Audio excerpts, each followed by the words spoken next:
Aboro Aboye. So, in today's episode of Orisha Lifestyle for Beginners, we're going to tap into individualism, self-centeredness, narcissism, megalomania, self-absorption.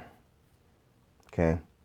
All of these are basically different ways to talk about one thing, which is anathema to Orisha lifestyle. It's a curse, an affliction of the worst sort.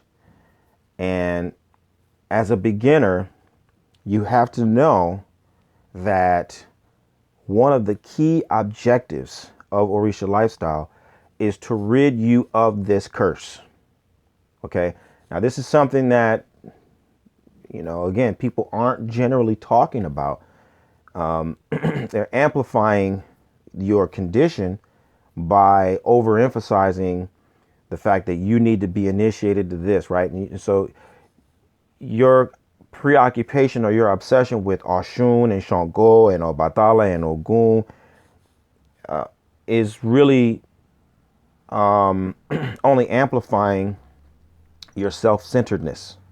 And it's not supposed to be that, right? And the reason why I'm bringing this into the conversation is because what happens is that over time, at certain points in your development, where you keep complicating your life and adding on and piling on and stoking the fire of your spiritual pursuit, it ends up imploding because you're trying to increase your ego through something that is meant to eliminate your ego.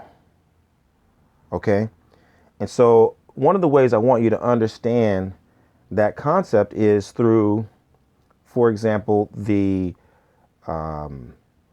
process of becoming possessed, right? We know all Orisha devotion comes to a pitch when you are possessed, right? That's one of the primary objectives is to be able to open yourself up and create a level of sympathetic resonance between you and this divine principle so that you are vibrating at the exact same frequency, and the Orisha consciousness comes in and takes over. It overrides your ego consciousness, and you let the divinity speak through you, right?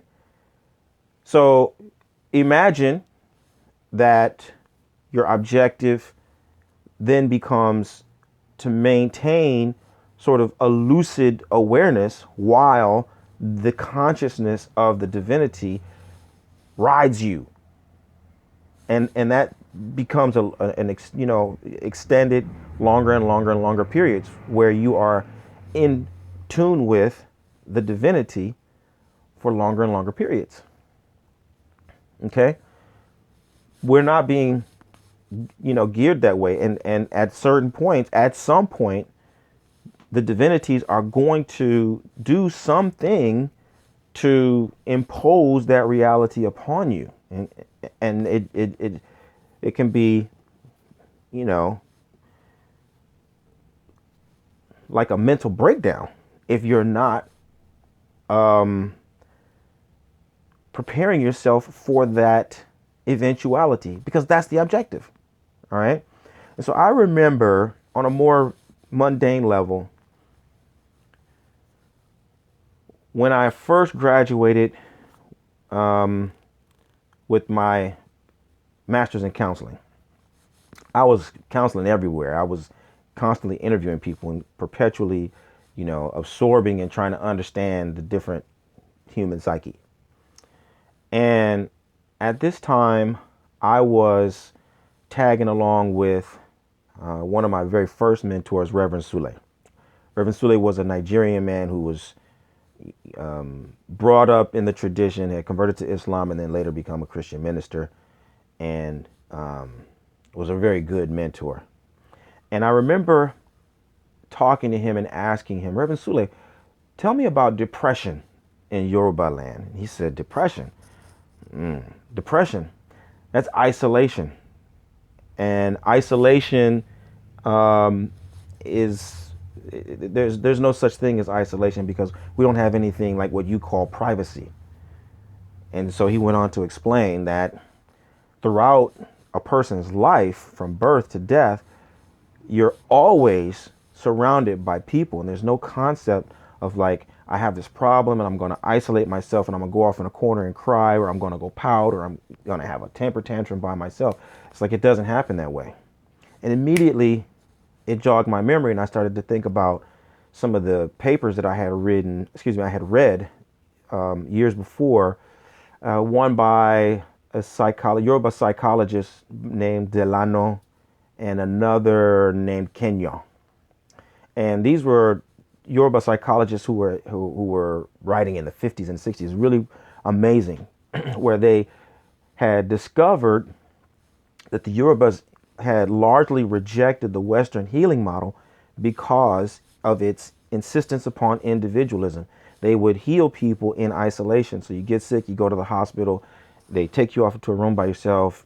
You're in the hospital by yourself, your family doesn't go to see you, and then, people die. And so the indigenous people came to the conclusion that the hospital is where you send people to die. So there was different clusters of Yoruba people who created these clinics.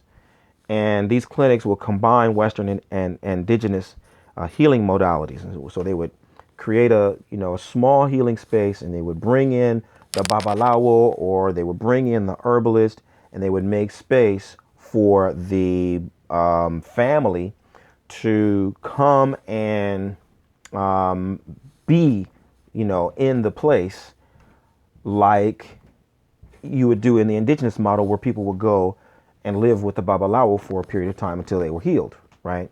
So it made for a more collective healing process, okay? And so that is what brings people into Orisha lifestyle. We're seeking healing. And in that healing process, as it is defined by Orisha lifestyle, it's a collective effort.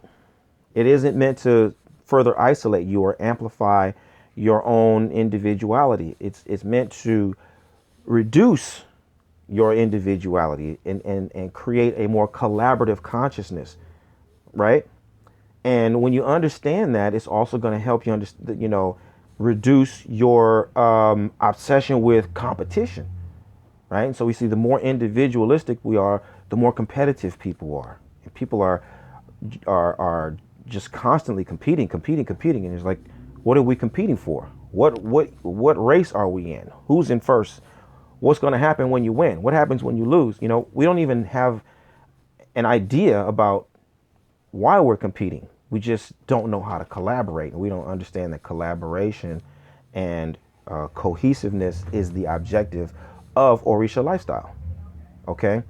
And so as a beginner, it's very, very important that you do some troubleshooting in your own mind, and you come to the level of acceptance where you're willing to say, yeah, I do want to reduce and eliminate my own individualism and ego consciousness so that I can become a part of a greater whole.